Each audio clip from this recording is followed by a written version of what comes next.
मिलेमिशे की চাই আপোষ মেটায় না ভাই ভাই।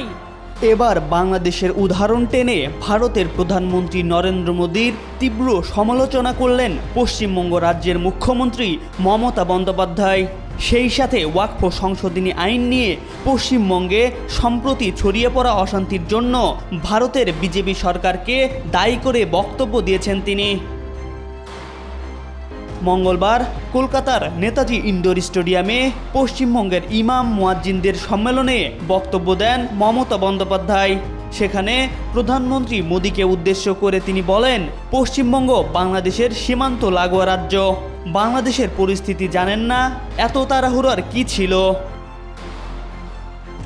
বক্তব্যের এক পর্যায়ে বাংলাদেশ সরকারের প্রধান উপদেষ্টা ডক্টর মোহাম্মদ ইউনূসের সাথে ভারতের প্রধানমন্ত্রী নরেন্দ্র মোদীর গোপন চুক্তি করেছেন বলেও দাবি করেন মমতা।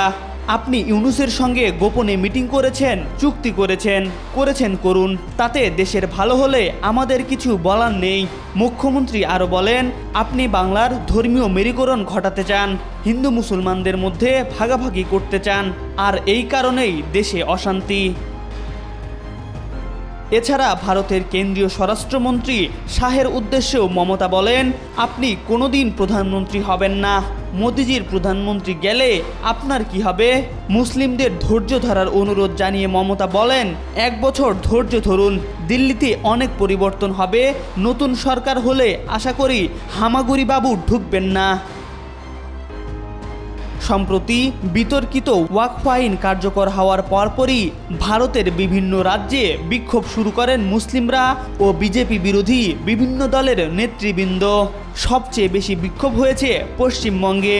এই বিক্ষোভকে ঘিরে আক্ষরিক অর্থেই রণক্ষেত্রে রূপ নিয়েছিল রাজ্যের মুর্শিদাবাদ, মালদহ, নদিয়া সহ বিভিন্ন জেলা। বাংলাদেশের পরিস্থিতি যে এপার বাংলাতেও প্রভাব ফেলছে তা মানেন পশ্চিমবঙ্গের রাজ্য সরকারের ক্ষমতাসীন তৃণমূল কংগ্রেসের প্রথম সারির নেতারাও। MR আকাশ, আজকাল।